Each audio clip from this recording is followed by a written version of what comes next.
বান্দরবনে রয়েছেন সহকর্মী ইয়াসিনুল হাকিম। ইয়াসিন, বন্যা পরিস্থিতির খবর জানাবেন। পানি বিপদসীমার কত উপরে রয়েছে?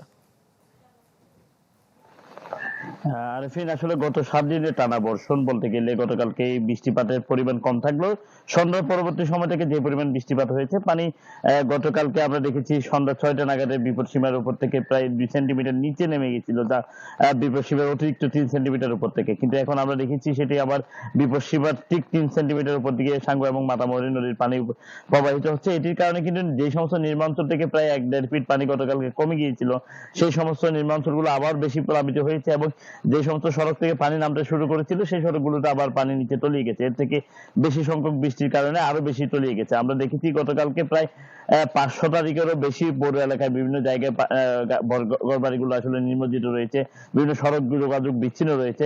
আজকে দেখি যেটি উন্নতি হওয়ার কথা সেটি আরো বেশি অবনতি হয়েছে। পাহাড়ের বিভিন্ন জায়গাগুলোতে পাহাড় ধসের সংখ্যা আরো বেশি বেড়েছে, যেহেতু বৃষ্টিপাত গতকালকে সারাদিন না হলেও গতকাল রাত থেকে সকাল পর্যন্ত এত অবধি প্রচুর বৃষ্টিপাত হচ্ছে। এটির কারণে পাহাড়ে যারা থাকছে তাদের যেমন সংখ্যা বেড়েছে এবং বন্যায় যে সমস্ত নির্মাঞ্চল গতকাল পর্যন্ত প্লাবিত হয়নি সেগুলো প্লাবিত হওয়ারও সংখ্যা বাড়ছে বলে আমাদেরকে আবহাওয়া অফিস জানিয়েছে।